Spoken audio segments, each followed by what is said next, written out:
Alright guys, welcome to another beer review and take 3 and yeah, you'll probably see it in like an outtakes video or something like that, but I took the first sip of this beer and it was just like wonderful. If I remember to, I might edit in and I'm not too sure.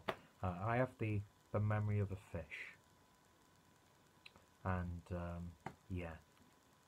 Run out of space on my iPhone again because I keep forgetting to delete the music off when I know I'm going to be reviewing a few beers. But yeah, we're going back over to Track in Manchester, of course, and we're looking at a bottle of the Going to the Sun New England IPA, clocking in at 7% ABV, and best before date is 16th of November 2018. Yeah, one of those days today, folks. It was a long haul in work, not going to lie. But yeah, the company I work for, we're having a sale, and we sent out catalogues to promote this sale. Sale's coming towards the end, and customers are only just getting catalogues in some parts of the UK. So had to deal with, sorry, unfortunately out of stock, or customers getting a little bit angry and following up on orders because we've got a backlog. Yeah, it was a tedious day, and it frazzled my brain. And I thought, what perfect situation to review beers. So yeah, we're going back over to Track. Probably my favourite brewery of 2018, although they've been around for a couple of years now. Every beer I've had from them has just hit the spot, and I don't know why I said it like that. That's very just so obnoxious. I do apologise. But yeah, I think this is the beer that kick-started my love affair with Track, because I think I had this one. It was something to the sun. I always had it in my mind it was called Journey to the Sun. I'm not too sure, but I had it on tap in Track itself when Paul from PA Brew News was visiting from PA, and of course myself, Rob from Hop Scene, Craig from Kent Beer Reviews, Harry from Blue Nose Beer Reviews, James from Rampant Line Beer Reviews, and Stuart from Ginger Real Ale Trail. We all met up in Manchester for a few messy days and had a little bit of a tour around the railway arches, and we also went to like the Marble Pub and a few places there, Common Bar, and then other places. And of course we found our way to the railway arches, where of course Cloudwater and Track and Alphabet, who else are there? Unit 101, which is I think it's the beer merchants sort of tap house. There's a lovely little indoor street food place. It's got a really nice bar where I had like Kentucky Common Grounds, or Common Bar it's called, which is just phenomenal, by the way. And then we ended up in Track and had a beer, and I'm sure it was this one, and it just floored me. And ever since then, I've just had beer pleasure experiences time and time again from Track, whether it's one of their own beers or one that they've collaborated on. They've just hit the spot multiple times, and yeah, I finally got a bottle of this. I picked it up from my favourite bottle shop, Northern Beer Temple in Wigan. Fantastic place if you ever find yourself in that part of the northwest. Get off the train for an hour or so, go get yourself a drink first at Wigan Central, then go over to Northern Beer Temple, buy beers, go back for another couple of beers at Wigan Central, then get back on your train to the actual destination you were intending to go to. It's worth getting off that train and spending an hour or so, and John, who runs it, is such a lovely guy.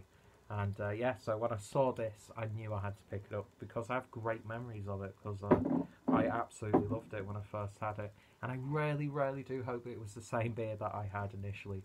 But yeah, unfortunately, beer's already in glass. I've already tasted it. I've already sniffed it, looked at it, and look at it again we shall, because look how lovely that is. It's vibrant. It's got that sort of like creamy, yogurty vibe, mixed with a little bit of like a lemon compote.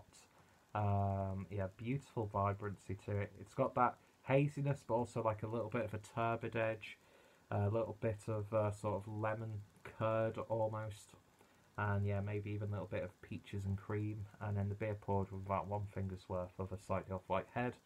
Of course, with it being Manchester and being neighbours, I had to use the Cloudwater glass, and I really do need to get some track merch and glassware because I just love those guys and they brew great beers. So enough of the yapping, and also big shout out to the Manchester Piss Up crew, who I don't know where I'd be without those guys. Seriously, I love those guys to bits, and I'm so looking forward to the next gathering, no matter who's there. It'd be great if it was all of us and some of the guys who weren't able to come down, because yeah, it's great to share good beer. It's great to share good beer with you guys watching this, but it's even better when you've got your band of brothers and sisters. You know, we're not that sort of group. We're very, very inclusive. If you love beer and you want to talk about it, we'll talk about it. I don't care who you are. I think that's the great thing about beer. It brings people together. And I could not think of... I mean, it gets a little bit stupid at times with some of the reactions to certain events within the beer world, don't get me wrong. But I could not think of a better sort of collection of misfits, miscreants, and all-round lovely people and beer lovers than the craft beer community. So anyway, I toast to everyone I've mentioned, and of course Track Beer. So let's give it a bit of a sniff. Getting a bit ahead of myself because I want to take another sip.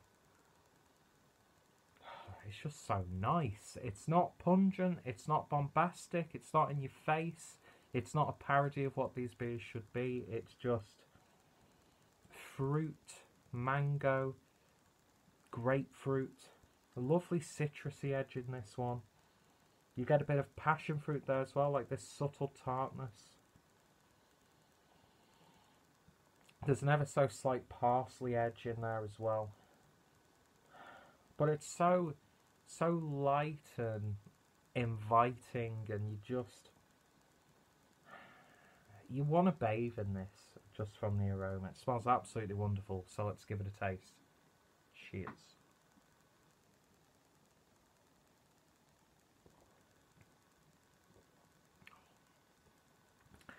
That's such a beautiful beer. It really, really is. It's so fluffy, light and gentle, but still has a presence in terms of that body. There is a passion fruit tartness in there, which I really, really like. And it's mixed with this subtle grapefruit bitterness on the back end, because points to the beer because it actually has a beer bitterness, which I love to get. But it's so nice and gentle.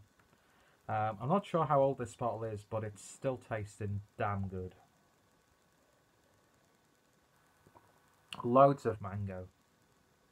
I actually had mango juice for the first time in a while because I felt like I wanted to drink some when I was at work. I drank it and it was like drinking. I like related it to actually drinking like a hoppy IPA, even though that's the actual flavour, and you get a mango-like flavour from hops. It's weird, isn't it, how you condition yourself.